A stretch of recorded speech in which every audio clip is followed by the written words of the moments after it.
दोस्तों नमस्कार। VK knowledge electrical में आप सभी का स्वागत है। कंपटीशन एग्ज़ाम्स के प्रीवियस पेपर लेकर हम एक बार फिर उपस्थित हैं। दोस्तों ये पेपर यूपीपीसीएल का है और टेक्नीशियन इलेक्ट्रिशियन का पेपर 19 मार्च 2021 की फर्स्ट शिफ्ट का पेपर है।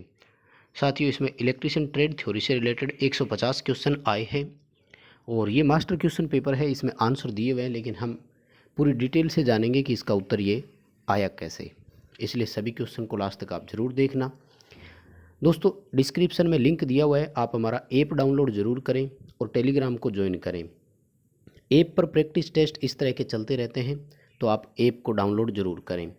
चैनल पर नए हो तो सब्सक्राइब ज़रूर करना, इस वीडियो को लाइक ज़रूर करना, अपने दोस्तों को भी आगे फॉरवर्ड ज़रूर करना। चलिए दोस्तों शुरू करते हैं टेक्निकल सवालों से। और सवाल नंबर 1 अपने स्क्रीन पर है कि किसी भी चालक में धारा घनत्व का सही फॉर्मूला कौन सा है। दोस्तों याद रखना, घनत्व ज्ञात करने के लिए हमेशा एरिया का भाग दिया जाता है। जैसे धारा घनत्व ज्ञात कर रहे हैं तो करंट में एरिया का भाग दे दो, फ्लक्स घनत्व ज्ञात कर रहे हैं तो वेबर में एरिया का भाग दे दो। हर एक चीज़ के लिए घनत्व में एरिया का भाग ही देते हैं, तो ए ऑप्शन हो जाएगा, करंट बटे अनुप्रस्थ काट क्षेत्रफल। और फिर जो इकाई बनेगी क्या बनेगी, एम्पियर प्रति वर्ग मीटर या फिर एम्पियर प्रति वर्ग सेंटीमीटर, ये यूनिट बनेगी। ए उत्तर सही रहेगा। अगला सवाल है कि सोलर फोटोवोल्टेइक एप्लीकेशंस में जो अनरेगुलेटेड इलेक्ट्रिकल पावर होती है उसको रेगुलेट करने में किसका उपयोग करते हैं। दोस्तों जिनर डायोड जो होता है ना, वो रेगुलेटेड पावर सप्लाई देता है, यानी नियंत्रित पावर सप्लाई हमें प्रदान करता है। और जिनर डायोड एक प्रकार का पावर इलेक्ट्रॉनिक डिवाइस है। सी उत्तर सही रहेगा। अगला हमारा सवाल है कि 3 फेज इंडक्शन मोटर में यदि स्लिप एस हो तो रोटर की पावर इनपुट के लिए सही फॉर्मूला कौन सा होगा। थोड़ा सा फॉर्मूला दोस्तों इन्होंने अधूरा लिखा है, क्योंकि एक्चुअल में रोटर कॉपर लॉस का जो फॉर्मूला है वो स्लिप इनटू पावर इनपुट के बराबर होता है। तो जब पावर इनपुट ज्ञात करनी है तो क्या करेंगे, रोटर कॉपर लॉस में स्लिप का भाग दे देंगे। ठीक है, तो रोटर कॉपर लॉस में स्लिप का भाग दे देंगे, या फिर दूसरा ऑप्शन ये बचता है कि जो मैकेनिकल पावर डेवलप हुई थी उसको 1 माइनस स्लिप कर दो, जितनी पावर शेष रह गई वो उसमें आ जाएगी, यानी यांत्रिक शक्ति में 1/1 माइनस स्लिप कर देंगे तो भी उत्तर आ जाएगा। बी ऑप्शन इसका सही रहेगा। अगला सवाल है, गैलियम आर्सेनाइड किस प्रकार का पदार्थ है। ये एक प्रकार का कंपाउंड है, यौगिक कहलाता है, सेमीकंडक्टर की श्रेणी में आता है, एलईडी बनाने के काम आता है। लाइट इमिटिंग डायोड जो होते हैं वो गैलियम आर्सेनाइड या फिर गैलियम फास्फाइड से बने होते हैं। अगला सवाल है कि सस्पेंशन इंसुलेटर जो होते हैं वो किसके अधीन होते हैं। दोस्तों 2 तरह के डिस्क इंसुलेटर होते हैं, यानी डिस्क इंसुलेटर के उपयोग की 2 अवस्था होती है, या तो वो सस्पेंशन ही यानी लटकते हुए लगते हैं, या फिर वो हॉरिजेंटल अवस्था में लगते हैं यानी क्षैतिज अवस्था में लगते हैं। ठीक है, वर्टिकल और सस्पेंशन यानी 2 अलग अलग तरह से होते हैं। जब सस्पेंस यानी लटकते हुए प्रकार के होते हैं तो इनमें केवल टेंसाइल स्ट्रेंथ होती है, तनन सामर्थ्य आता है, ये कभी संपीड़ित नहीं होते, ध्यान रखना। डी उत्तर सही रहेगा, खिंचाव बल यानी टेंसाइल स्ट्रेस इनमें लगता है। अगला सवाल है कि मशीन में 4 पोल 22 स्लॉट और 6 क्वाइल स्लॉट है, लेप वाइंडिंग है, तो क्वाइल स्पान का मान कितना होगा। दोस्तों क्वाइल स्पान जो होती है वो 2 एक्टिव भागों के बीच की दूरी होती है, यानी क्वाइल की साइड 1 और साइड 2 जिन स्लॉटों में डाली गई है उनके बीच में स्लॉट का डिफरेंस कितना है। देखिए क्वाइल स्लॉट इसने कितने बताए हैं, 6, यानी 1 से 6 में डाली गई है क्वाइल, तो क्वाइल स्पान कितना हो जाएगा, 5। बी उत्तर अपना यहाँ पर बिल्कुल सही रहेगा। आगे सवाल है, सिंगल फेज ट्रांसफॉर्मर 25 केवीए का है, 2200 वोल्ट और 220 वोल्ट सप्लाई है, सेकेंडरी वाइंडिंग में धारा की गणना करो। देखो सिंगल फेज ट्रांसफॉर्मर है, आई बराबर पी बटे वी का फॉर्मूला लगा देना, उत्तर आ जाएगा।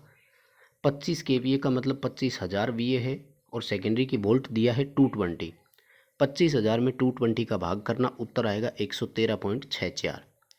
इसका सी उत्तर बिल्कुल सही है। लेप वाइंडिंग में समांतर रास्ते और पोल की संख्या में संबंध पूछा है। देखो जब सिंप्लेक्स वाइंडिंग हो तब लेप वाइंडिंग में समांतर रास्ते पोल की संख्या के बराबर होते हैं, लेकिन अगर ड्यूप्लेक्स ट्रिप्लेक्स हो तब पोल इंटू प्लेक्स होता है, ये भी याद रखना। हालांकि यहाँ पर पोल इंटू प्लेक्स का कोई ऑप्शन नहीं दिया, इसलिए ए बराबर पी हो जाएगा। अगर वेव वाइंडिंग होती तो ध्यान रखना ए बराबर 2 होते हैं, और यदि मल्टीप्लेक्स हो तो ए बराबर 2 इंटू प्लेक्स होता है। नेक्स्ट हमारा सवाल है, एक इंसुलेटर में तापमान वृद्धि का क्या प्रभाव पड़ता है। इंसुलेटर को हिंदी में अचालक बोलते हैं, और अचालक जो होते हैं वो एनटीसी होते हैं, नेगेटिव टेम्परेचर कोफिशिएंट होता है। तापमान बढ़ने से इनका प्रतिरोध घटता है। ये उत्तर अपना सही हो जाएगा। सिंक्रोनस मोटर में सिंक्रोनस रिएक्टेंस ज्ञात करने के लिए फॉर्मूला होता है, उसको पोसियर मेथड बोलते हैं। दोस्तों मैंने पहले भी कई बार करवाया है। एक त्रिभुज बनाया जाता है जिसमें आर और एक्सएल को लिखा जाता है, तो फिर यहाँ से जेड कैलकुलेट किया जाता है। वैसे अल्टरनेटर में इसको अपन काम में लेते हैं, पोसियर ट्राइएंगल बोला जाता है इसको। आगे सवाल पूछा कि निम्न में से कौन सा सिमेट्रिकल दोष है। सिमेट्रिकल दोष होता है 3 फेज में लाइन टू लाइन दोष होना। इन्होंने वैसे ऑप्शन अधूरे लिखे हैं, फिर भी डी ऑप्शन के साथ जाएंगे। 3 फेज में जब आर वाई बी इनमें से कोई फेजों में आपस में शॉर्ट सर्किट होता है तो इसको सिमेट्रिकल फॉल्ट बोला जाता है। यानी इसमें जो लाइन की करंट होती है वो अनबैलेंस नहीं होती, इसलिए सिमेट्रिकल फॉल्ट इसको कहा जाता है। दोस्तों आगे सवाल पूछा कि सेल जो है वो 4 ओम के बाहरी प्रतिरोध से जुड़ा होता है तो 2.1 वोल्ट से घटकर 1.8 वोल्ट हो जाता है। बाहरी प्रतिरोध से धारा कितनी चलेगी। आई बराबर वी बटे आर करना। बाहरी प्रतिरोध को 1.8 वोल्ट मिल रही है तो उसमें 1.8 में 4 का भाग दे दो, उत्तर आ जाएगा। 2.1 वोल्ट उसका ईएमएफ था, 1.8 वोल्टेज उसकी पोटेंशियल डिफरेंस है। जो 0.3 वोल्ट का अंतर आ रहा है वो आंतरिक प्रतिरोध के कारण अंदर ही ड्रॉप हो गया। क्वेश्चन का आंसर अपना ए होगा। नेक्स्ट हमारा सवाल है कि निम्न में से कौन सा इल्यूमिनेशन से संबंधित है। प्रदीप्ति से आधारित जो नियम है तो हम सब जानते हैं लेम्बर्ट का कोसाइन नियम जो है वो प्रदीप्ति से आधारित नियम है, उत्तर ए हो जाएगा, बिल्कुल सही रहेगा। आगे सवाल पूछा कि 3 फेज इंडक्शन मोटर में यदि स्लिप एस हो, सिंक्रोनस गति एन एस और रोटर गति एन हो तो कौन सा संबंध सही होगा। तो हम सब जानते हैं रोटर गति कैलकुलेट करने के लिए क्या होता है कि सिंक्रोनस गति जो है उसको मल्टीप्लाई कर दो 1 माइनस स्लिप से। फॉर एग्जांपल मान लीजिए कि 3% की मोटर में स्लिप है तो 97% जो है वो मोटर सही चलेगी, मतलब रोटर गति जो है वो 97% हो गई। किसका, सिंक्रोनस गति से। मान लीजिए 1000 आरपीएम मोटर का सिंक्रोनस गति है तो उसका 97% यानी मोटर 970 आरपीएम पर चलेगा। तो क्या फॉर्मूला बनेगा, NS × 1 माइनस स्लिप। रोटर गति ज्ञात करने का सीधा फॉर्मूला है। अगला सवाल है डीसी मोटर में इंटरपोल का उपयोग क्यों करते हैं। इंटरपोल स्पार्किंग कम करने के लिए होता है, आर्मेचर के सीरीज में जोड़े जाते हैं और सीरीज शंट कंपाउंड में तो इनकी संख्या मेन पोल के समान होती है, जबकि क्रॉस फील्ड जनरेटर हो जैसे मेटाडाइन एम्प्लीडाइन तो रोजेनबर्ग जनरेटर तो उनमें 2 जोड़े अधिक रखे जाते हैं यानी जोड़ों के बराबर होते हैं और इसकी जो वाइंडिंग होती है वो मोटे तार कम टर्न की होती है। इसमें चलने वाली धारा आर्मेचर धारा के बराबर होती है। अगला सवाल था ट्रांसफार्मर में मैक्सिमम दक्षता के लिए शर्त क्या है। देखो दोस्तों ये सवाल मैंने भी पहले आपको करवाया था। हम सब ने एक ही लाइन याद रख रखी है, आयरन लॉस और कॉपर लॉस बराबर हो तब। अब इस बार उन्होंने क्या दिया, आयरन लॉस बटे कॉपर लॉस दे दिया। तो जब दोनों बराबर होती है तो उनका मान कितना आता है, इकाई। ध्यान रखना आगे से आपको ऐसे ऑप्शन भी दे सकता है कि iron loss minus copper loss, तो ऐसे में फिर 0 होना चाहिए क्योंकि दोनों बराबर होती है तब दक्षता अधिकतम होती है। तो इसके कई तरह के फॉर्मूले बनते हैं, सभी लाइन्स को आप याद रखें। आगे सवाल पूछा कि एक बाईपोलर जंक्शन ट्रांजिस्टर जो है वो एम्पलीफायर के रूप में जब काम करेगा तो उसे कैसे चलाएंगे। उस समय वो एक्टिव क्षेत्र में चलना चाहिए। एक्टिव क्षेत्र का मतलब है कि इसका पहला जंक्शन एमिटर बेस फॉरवर्ड में होना चाहिए, इसका दूसरा junction collector base reverse bias में होना चाहिए। कट ऑफ क्षेत्र में इसके दोनों जंक्शन जो अंतक क्षेत्र है या कट ऑफ को बोलते हैं, दोनों जंक्शन रिवर्स में होते हैं। संतृप्त क्षेत्र इसको सैचुरेट पॉइंट बोलते हैं और दोनों जंक्शन इसके इस समय फॉरवर्ड में होते हैं। अगला सवाल है भू संपर्कित ट्रांसफार्मर अर्थ वाले ट्रांसफार्मर का उपयोग कब करेंगे, जब ट्रांसफार्मर में न्यूट्रल नहीं हो। यानी सामान्यतः डेल्टा डेल्टा अगर ट्रांसफार्मर वाइंडिंग है तो पूरी कंप्लीट बॉडी को हम ग्राउंड करके रखते हैं, क्योंकि जब न्यूट्रल वाला अगर हमारे पास हो यानी डेल्टा स्टार है अगर है तो हम स्टार के न्यूट्रल पॉइंट को ग्राउंड कर लेते हैं, ट्रांसफार्मर को ग्राउंड करने की जरूरत नहीं पड़ती। आगे सवाल पूछा कि कौन सा घर में वायरिंग चयन करते समय किस कारक पर विचार करने की ज़रूरत नहीं है। वहाँ रहने वाले व्यक्तियों की संख्या, फैमिली मेंबर जो है उनसे कभी ये प्रभावित नहीं होता कि आपको वायरिंग कैसी करनी चाहिए। नेक्स्ट हमारा क्वेश्चन है कि दिए गए परिपथ में धारा IX का मान बताइए। देखो दोस्तों आपको इस पर लूप नियम अप्लाई करना होगा, किरचॉफ का जो नियम लागू करना है। और थोड़ा सा आपको ये ध्यान रखना पड़ेगा कि ये जो वोल्टेज सोर्स है इनमें और ये जो प्रतिरोधक है वोल्टेज ड्रॉप करवाता है, इनके निशान का आपको पूरा ध्यान रखना होता है।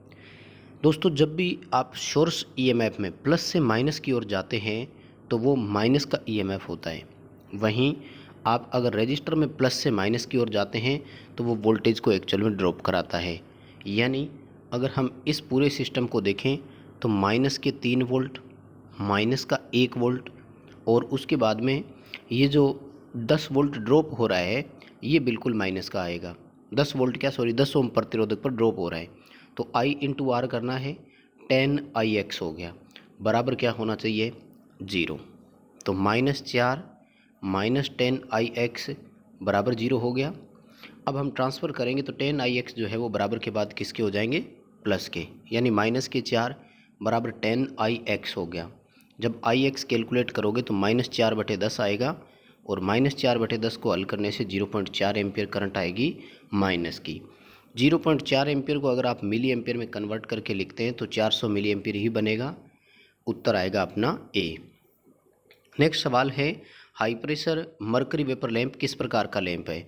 तो high pressure mercury vapour lamp और high pressure sodium vapour lamp ये दोनों डिस्चार्ज लैंप की श्रेणी में आते हैं। ट्यूबलाइट जो है ये low pressure mercury vapour lamp का उदाहरण है। इनकेंडिसेंट लैंप तापीय लैंप का उदाहरण है, उदीप्त लैंप बोलते हैं हिंदी में। आगे सवाल पूछा कि फ्लोरेसेंट लैंप को किस पर ऑपरेट करना चाहिए। देखो दोस्तों, फ्लोरेसेंट लैंप में जो चौक होती है उसका इंडक्टिव रिएक्टेंस फ्रीक्वेंसी के समानुपाती है, यानी जितनी हायर फ्रीक्वेंसी पर हम उसको ऑपरेट करेंगे वो करंट को उतना ही बेटर कंट्रोल कर पाएगी, इसलिए हम उसके बेटर परफॉर्मेंस के लिए हायर फ्रीक्वेंसी पे ऑपरेट करना चाहिए। नेक्स्ट सवाल है कि जिन पदार्थों में स्थायी चुंबक द्विध्रुवों का अभाव होता है उन्हें क्या बोलते हैं, यानी परमानेंट मैग्नेट नहीं बनते, दो पोल नहीं बनते, तो उस तरह के चुंबक जो होते हैं वो डायामैग्नेट कहलाते हैं। हिंदी में अपन इसको प्रति चुंबक बोलते हैं। ए ऑप्शन सही रहेगा। अगला सवाल है कि डायोड के जेनर क्षेत्र के गुण का उपयोग कहाँ करते हैं, यानी जेनर डायोड का उपयोग पूछा है, तो वोल्टेज रेगुलेशन में सबसे ज़्यादा इसका उपयोग किया जाता है। कांस्टेंट वोल्टेज डिवाइस के रूप में काम में ले सकते हैं, वोल्टेज को स्थिर करने का ये काम करता है। नेक्स्ट हमारा सवाल है कि किसी भी ओवरहेड लाइन में एक इंसुलेटर के फेल होने का निम्न में से कारण कौन सा नहीं है। देखो, वैसे अगर कारण पूछे तो सबसे बड़ा कारण तो होता है यांत्रिक प्रतिबल, लेकिन यहाँ तो ये पूछा है कि कौन सा कारण नहीं है। तो देखो, नहीं के बारे में अगर बात करें तो वो है उसका वेरिफिकेशन वाला। हालांकि वेरिफिकेशन वाला भी है कहीं ना कहीं फेल होने का कारण, कि अनुपयुक्त वेरिफिकेशन, यानी आपने उसका वेरिफिकेशन किया ही नहीं या गलत वेरिफिकेशन कर दिया। फॉर एग्जांपल, 33 किलो वोल्ट के लिए इंसुलेटर को डिज़ाइन किया, लेकिन आपने इसको वेरीफाई 11 किलो वोल्ट के लिए ही किया था, तब भी इंसुलेटर फेल हो सकता है। लेकिन लाइन में लगने के बाद की यदि बात करें तो वो है कि मटेरियल में अगर कोई दिक्कत आ जाती है, यांत्रिक प्रतिबल हो जाता है और उसमें कोई दमक वगैरह लग जाती है, तब भी हो जाता है। तो डी उत्तर के साथ ही जाएंगे अभी फ़िलहाल के लिए। और नेक्स्ट हमारा सवाल है, डीसी मशीनों में यांत्रिक दिष्टकारी को किस नाम से जाना जाता है। Mechanical rectifier. रेक्टिफायर क्या करता है, एसी को डीसी। तो मशीनों में जो एसी डीसी कन्वर्ट करता है वो कम्यूटेटर और ब्रश होते हैं, यानी कम्यूटेटर ब्रश सिस्टम जो है वो मिल करके एसी डीसी करने का काम करते हैं। अगला सवाल, किसी भी बैटरी की कैपेसिटी को हम कैसे डिसाइड करते हैं, यानी बैटरी की जो एम्पेयर आवर क्षमता होती है वो कैसे डिसाइड की जाती है। तो दोस्तों, इसको बोलते हैं सी रेट कैपेसिटी। क्या बोलते हैं, सी रेट कैपेसिटी। सी रेट कैपेसिटी का मतलब होता है कि वो बैटरी 1C के लिए बनी होती है। 1C का मतलब है, मैं आपको एक एग्जांपल देता हूँ। मान लीजिए कि किसी बैटरी की कैपेसिटी 10 एम्पियर आवर है, तो इसका सीधा सा मतलब ये है कि इस बैटरी को हम 10 एम्पियर की धारा 1 घंटे के लिए चलाएंगे। 1C का मतलब होता है 1 आवर समय के लिए आप उसको चलाएंगे। 100 AH वाली का मतलब है ये 1 घंटे ही चलेगी लेकिन 100 एम्पियर की धारा देगी। 10 AH वाली का मतलब है कि 1 घंटे ये भी चलेगी लेकिन ये धारा 10 एम्पियर ही देगी। मतलब समय स्थिर रखते हुए हम बैटरी की क्षमता को डिसाइड करते हैं, उसको बोलते हैं सी रेट कैपेसिटी। आगे सवाल पूछा कि किसी विशिष्ट पदार्थ के लिए अपवर्तन सूचकांक को निम्न में से किसके रूप में परिभाषित किया जाता है। अपवर्तन जो है ये प्रकाश के संदर्भ में देखा जाता है, और प्रकाश का अपवर्तन जो है वो ये होता है कि जब वैक्यूम था निर्वात, उसमें प्रकाश की गति कितनी थी और उस पदार्थ में गति कितनी थी। ये ध्यान रखना, सूचकांक जब भी निकाले जाते हैं ना तो पदार्थ का भाग हमेशा नीचे ही दिया जाता है। जैसे पदार्थ में चुंबकत्व कितना और वायु का चुंबकत्व कितना, यानी जिसकी कंपैरिजन की जाती है उसके साथ होता है। तो डी उत्तर आएगा। वैक्यूम में लाइट की स्पीड कितनी थी और उस पर्टिकुलर पदार्थ में स्पीड कितनी थी। आगे देखो, 60 हर्ट्ज की फ्रीक्वेंसी है जिसका मैक्सिमम मान 120 एम्पियर है। तात्कालिक मान के लिए समीकरण क्या बनेगा। देखो दोस्तों, बहुत ही आसान क्वेश्चन था। तात्कालिक मान के लिए जो समीकरण बनती है वो हमेशा मैक्सिमम मान के साथ बनती है। हमें यहाँ पर मैक्सिमम मान ही तो दिया हुआ था, इसका मतलब उत्तर सी या डी में से ही होना था। उसके बाद में क्या समीकरण कैसे बनती है दोबारा बताऊं। समीकरण बनती है इस तरह से कि I maximum sine omega T. तो आई मैक्सिमम दिया हुआ था 120 एम्पियर, फिर साइन आ गया और ओमेगा जो है वो 2 पाई एफ के बराबर होता है। पाई की जगह पाई रख दिया और फ्रीक्वेंसी देखो कितनी है 60, 60 को 2 से मल्टीप्लाई किया तो कितना हो गया 120, यानी 120 साइन 120 पाई टी। ये इसकी समीकरण बन गई। पाई की जगह पाई रख दिया और 2f को मल्टीप्लाई कर दिया, यानी ओमेगा जो है वो 2 पाई एफ के बराबर होता है। ठीक है, इस तरह की समीकरण मैंने कई बार करवाई हुई है, उम्मीद करूंगा सभी को समझ में आ जाएगा। हेलोजन लैंप का औसत जीवन काल पूछा है तो याद रखने वाला स्टैंडर्ड आंकड़ा है 2000 से लेकर 3500 घंटे तक हेलोजन लैंप चल सकता है। फेरेंटी प्रभाव क्या होता है, इसमें जो अभिग्राही सिरा होता है उस पर प्रेषक सिरे की तुलना में वोल्टेज कैसी होगी। अभिग्राही का मतलब है रिसीविंग सिरा। फेरेंटी प्रभाव होता है कि जब लाइन में नो लोड हो या लाइन पर भार कम हो, हल्का भार हो, तो रिसीविंग एंड पर वोल्टेज बढ़ जाती है, इसको फेरेंटी प्रभाव बोलते हैं। तो रिसीविंग एंड पर वोल्टेज जो है वो भेजने वाले सिरे की अपेक्षा अधिक होती है। और low cost protection for electrical system, यानी वैद्युतिक सिस्टम के लिए सबसे निम्न मूल्य वाला सुरक्षा कौन सा है, तो रिवायरेबल फ्यूज है, पुनः बांधने वाला फ्यूज। इसमें कोई एक्स्ट्रा खर्चा अपना नहीं लगता, अलग से कुछ भी हमें देने की ज़रूरत नहीं होती। आगे सवाल पूछा कि निम्न में से किन पावर ट्रांसमिशन लाइन में रिएक्टिव पावर की आवश्यकता नहीं होगी। देखो रिएक्टिव पावर की ज़रूरत वहाँ होती है जहाँ पावर फैक्टर घटने के चांस रहते हो। डीसी सप्लाई में पावर फैक्टर हमेशा इकाई है, इसलिए हमें वहाँ पर प्रतिघाती शक्ति की ज़रूरत नहीं है, क्योंकि वहाँ पर वास्तविक शक्ति और आभासी शक्ति दोनों बराबर होते हैं और पावर फैक्टर हमेशा इकाई होता है। नेक्स्ट हमारा सवाल है कि निम्न में से क्या किसी ट्रांसमिशन लाइन में सीरीज में जुड़े कैपेसिटर से संबंधित है। ट्रांसमिशन लाइन में दोस्तों कैपेसिटर सीरीज में भी लगाए जाते हैं और समांतर में भी लगाए जाते हैं, ध्यान रखना। ठीक है, समांतर में तो इसलिए होते हैं कि वो पावर फैक्टर इम्प्रूवमेंट के लिए होते हैं, लेकिन सीरीज में भी लगा सकते हैं और उस समय भी वो लाइन की पावर फैक्टर में इम्प्रूवमेंट कर सकते हैं। उस समय कैसे करेंगे, क्योंकि जब लाइन की लंबाई बढ़ती है तो उसके साथ उसमें इंडक्टेंस की मात्रा बढ़ती जाती है। जब अधिक क्योंकि अपन देखते हैं कि high transmission line, long transmission line में इंडक्टेंस होता है, तो जब इंडक्टेंस आता है तो उसी के साथ हम कैपेसिटेंस और जोड़ते हैं और RLC परिपथ बनाकर हम उसको क्या रेजोनेंट करने की कोशिश करते हैं, तो वो एक सब सिंक्रोनस रेजोनेंस का निर्माण करता है। क्वेश्चन का आंसर डी रहेगा। अगला हमारा सवाल है कि कौन सा डिजिटल गेट जो है वो गुणन प्रचालन प्रदान करता है। गुणन प्रचालन का मतलब होता है कि आउटपुट जो है वो A/B के रूप में मिलती हो, तो ऐसा एंड गेट में होता है। और जोड़ का प्रचालन A+B जो करता है वो और गेट करता है। नेक्स्ट हमारा सवाल है कि सुपर टेंशन केबल जो है उसकी रेटिंग कितनी होती है, तो 11 से 33 किलोवोल्ट तक होती है और 1 किलोवोल्ट तक LT होती है और 1 से 11 तक HT केबल होते हैं। 66 किलोवोल्ट से ऊपर हो तो EHT भी बोल सकते हैं, एक्स्ट्रा हाई टेंशन वाली केबल।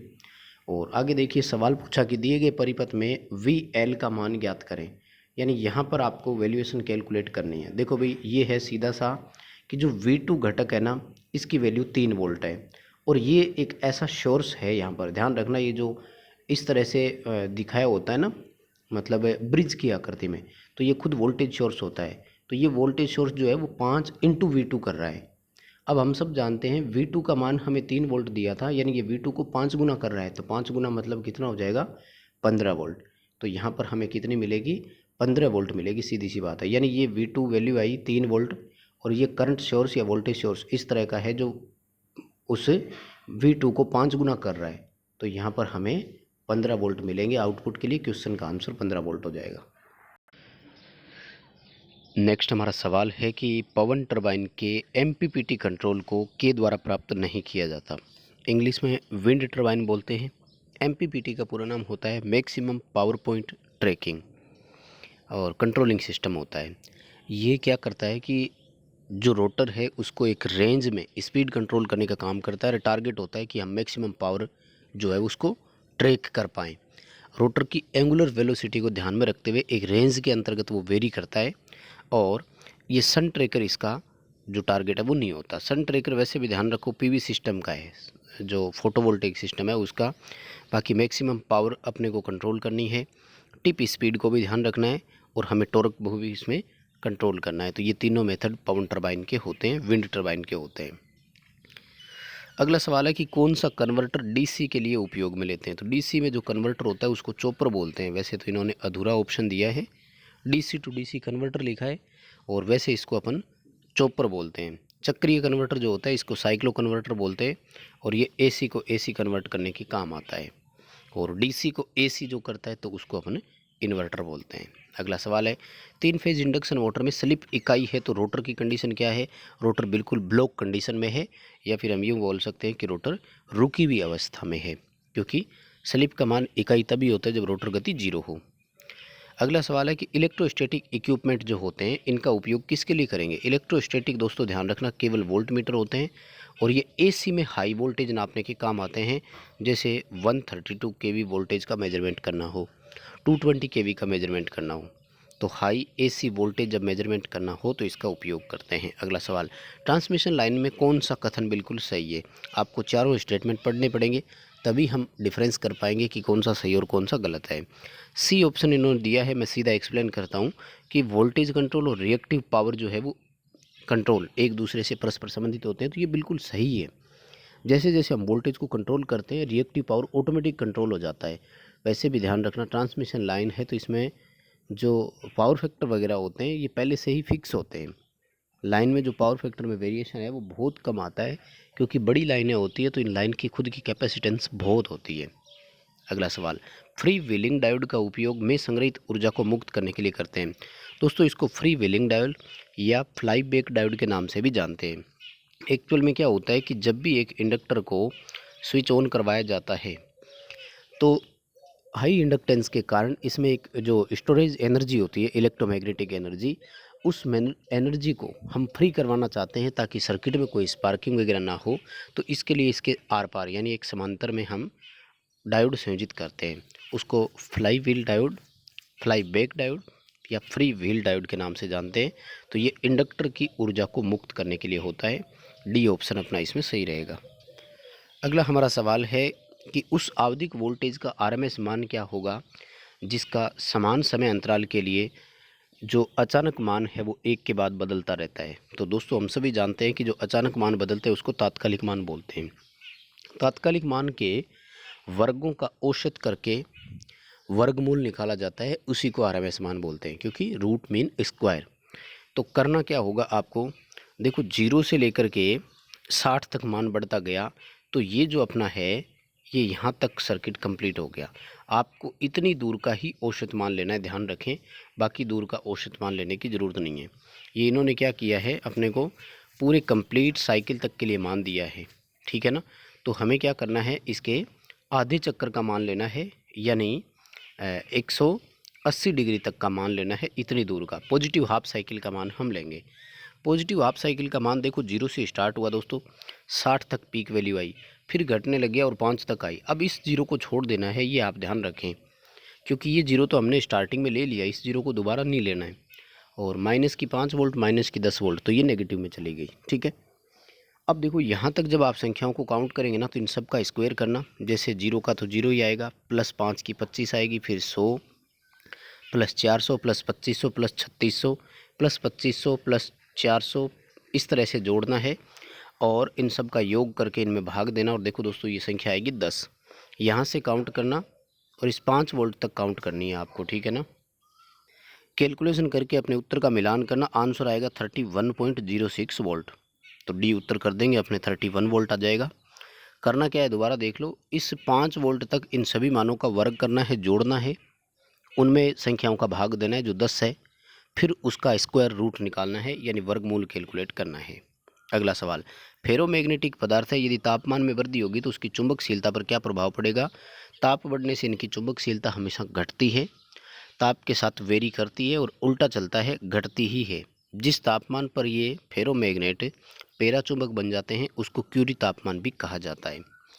अगला सवाल देखिए, वापस वहीं से दे दिया कि अक्षय स्रोत से मैक्सिमम पावर प्राप्त करनी है, इसके लिए हम किस विधि का उपयोग करते हैं। तो अभी पहले सवाल आया था एमपीपीटी का, मैक्सिमम पावर पॉइंट ट्रैकिंग बोलते हैं इसको। डी उत्तर इसका बिल्कुल सही रहेगा। अगला सवाल है कि भार नहीं है तो एक आदर्श ट्रांसफार्मर की प्राइमरी और सेकेंडरी के बीच में वोल्टेज डिफरेंस कितना होगा, 180 डिग्री का होता है, 180 डिग्री आउट ऑफ फेज इसको माना जाता है। आगे हमारा सवाल है कि किस प्रकार की ट्रांसमिशन लाइन में रिसीविंग एंड और सेंडिंग एंड पर आवृत्ति भिन्न भिन्न हो सकती है। अब देखो यहाँ पर इस ऑप्शन की ओर क्यों जाएंगे, हाई वोल्टेज डीसी। मान लीजिए कि मैक्सिमम लड़कों का तो सवाल यही होगा कि डीसी में कोई फ्रिक्वेंसी होती नहीं है, तो ये बिल्कुल सही बात है, डीसी में फ्रिक्वेंसी नहीं होती, इसीलिए तो आवृत्ति का मान भिन्न भिन्न है। क्योंकि सेंडिंग एंड से वास्तव में एसी होती है, फिर बीच में कन्वर्टर होता है जो एसी को डीसी करता है। थोड़ी दूर चलने के बाद वो डीसी हम ट्रांसमिट कर रहे हैं, फिर आगे जाकर कन्वर्टर होता है जो उस डीसी को फिर से एसी में करेगा और वो एसी हम प्राप्त करते हैं। तो आप देखिए अलग अलग होगी ना फ्रिक्वेंसी का मान, तो डी रहेगा हाई वोल्टेज एसी। आगे सवाल है कि अल्टरनेटर की वोल्टेज के संदर्भ में बिना भार से लेकर के भार तक वोल्टेज के मान में जो प्रतिशत में परिवर्तन आता है क्या बोलते हैं, वोल्टेज रेगुलेशन बोलते हैं। नो लोड से फुल लोड तक वोल्टेज के मान में परिवर्तन पूछा है दोस्तों। आगे पूछा है कि सेल टाइप ट्रांसफार्मर जो होता है उसमें लीकेज करंट को कैसे रोक सकते हैं, दोनों वाइंडिंग को सैंडविच करके। सैंडविच का मतलब समझते हो क्या, पहले थोड़ा सा ल्यूज छोड़ देना, बीच में दबाव देना, फिर ल्यूज छोड़ देना, यानी बीच वाली वाइंडिंग जो है वो बिल्कुल दबाव में रहती है, प्रेशर में रहती है। तो ये हाई वोल्टेज और लो वोल्टेज को सैंडविचिंग करना कहलाता है।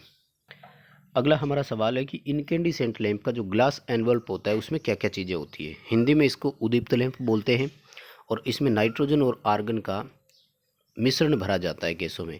ये दोनों अक्रिय गैस मानी जाती है, इंग्लिश में इनर्ट गैस बोलते हैं इनको। ये वाष्पीकरण को रोकती है, यानी कार्यकारी तापमान जो होता है लैंप का वो बढ़ जाता है, गैस भरा टंगस्टन लैंप बोला जाता है। अगला सवाल है कि which of the following theory is use to analysis working of single phase induction motor.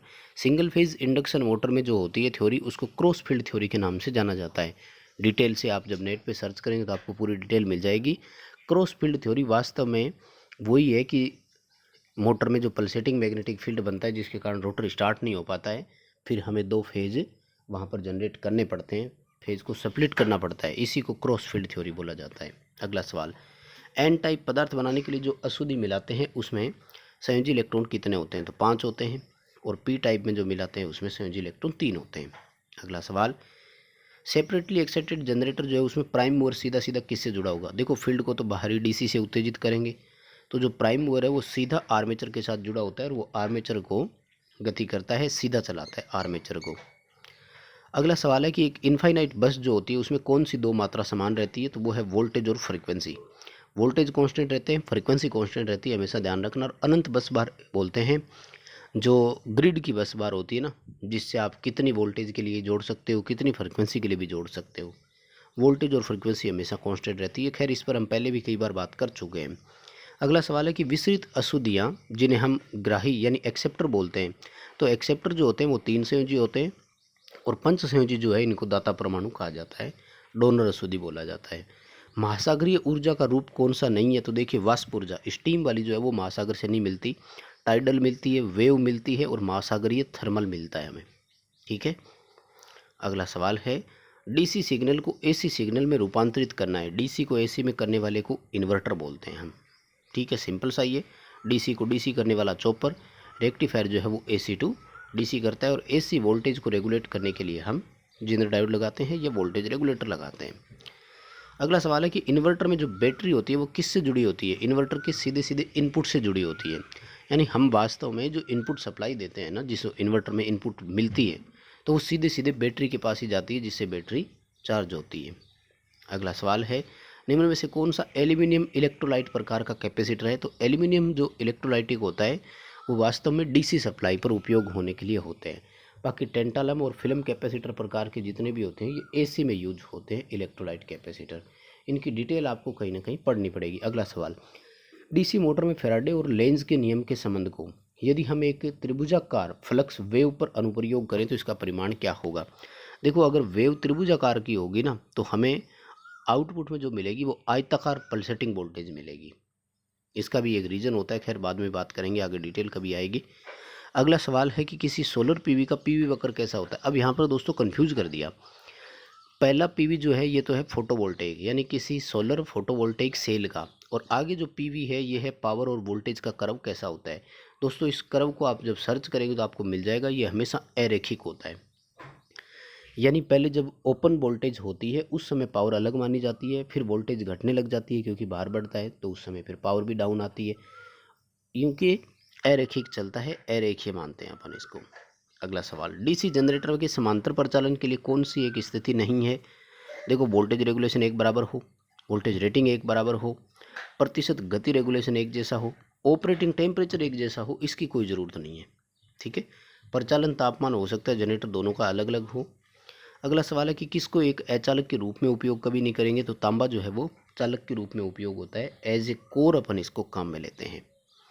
अगला सवाल है कि लैंप संचालित करने के लिए जो वर्तमान में कंट्रोल सर्किट काम में लेते हैं उसका नाम क्या है? तो उसको बेलास्ट बोलते हैं, साधारण भाषा में इसको चोक भी बोलते हैं।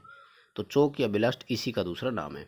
अगला सवाल, पीएमएमसी इक्विपमेंट में 75 मिली वोल्ट है और 25 मिली एम्पीयर पर पाठ्यांक देता है। 50 एम्पीयर धारा कैसे नाप सकते हैं? शंट प्रतिरोध की गणना करो। देखो, सबसे पहले हमें मीटर का प्रतिरोध ज्ञात करना होगा, जिसके लिए फॉर्मूला होता है VM/IM। ठीक है, 75 मिली वोल्ट है और 25 मिली एम्पीयर है, तो आंसर आएगा 3। ठीक है, तो जो मीटर का प्रतिरोध है वो 3 आया। अब आपको गुणक घटक N ज्ञात करना है, वो होता है I/IM से।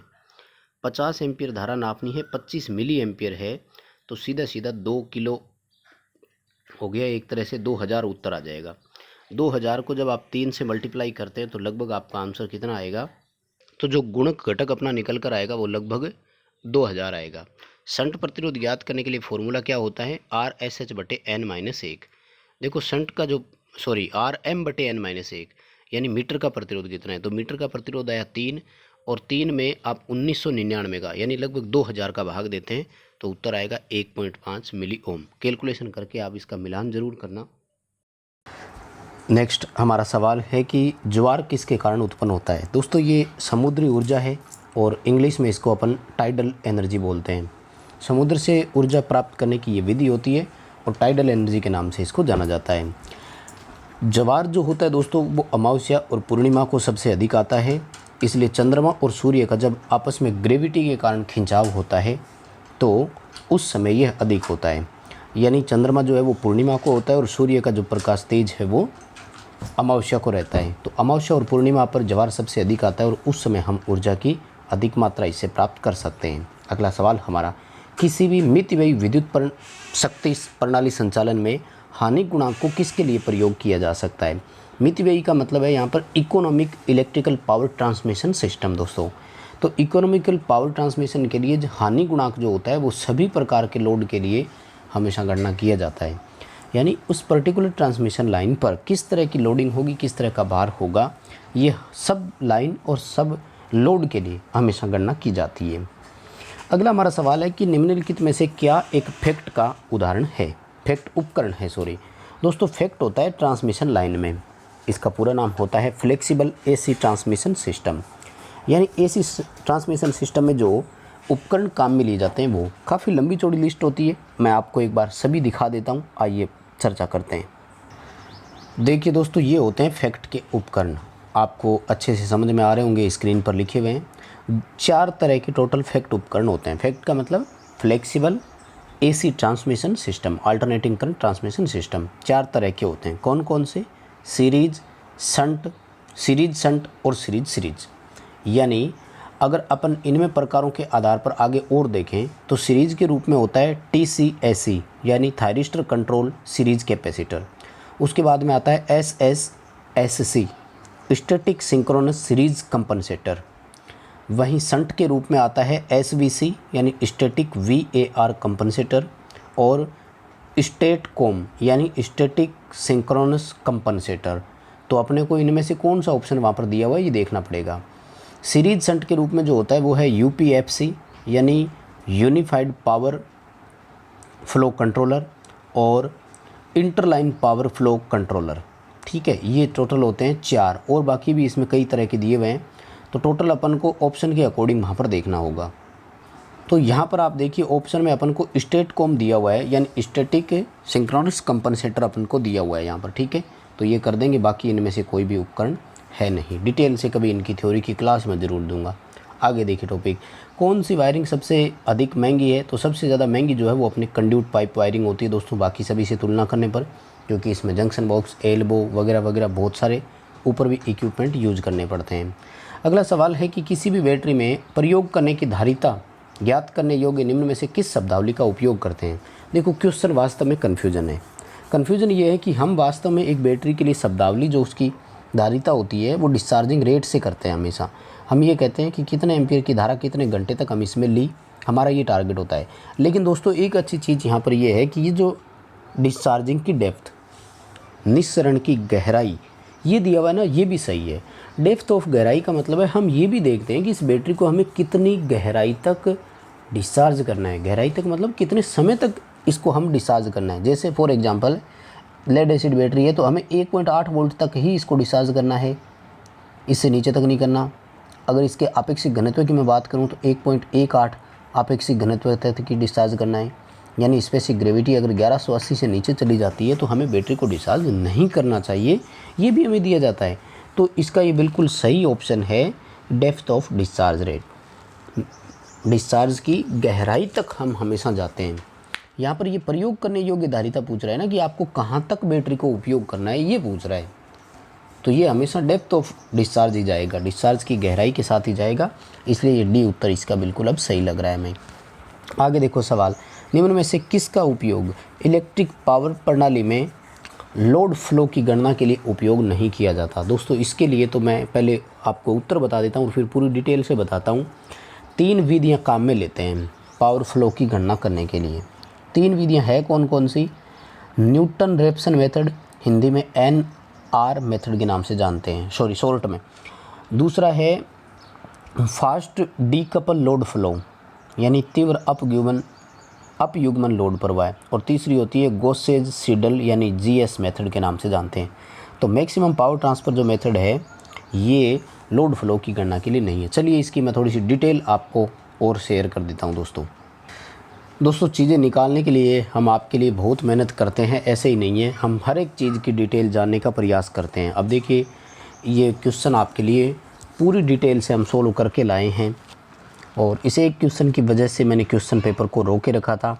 चलिए मैं आपको बताता हूँ। देखो ये रहा लोड फ्लो मेथड्स, ये एक PDF है, इसमें हमें लोड फ्लो के मेथड दोस्तों यहाँ पर दिए हुए हैं। ठीक है, अलग अलग तरह के दिए हुए हैं, इसने टोटल 3 दिखा रखे हैं। देखे कौन से?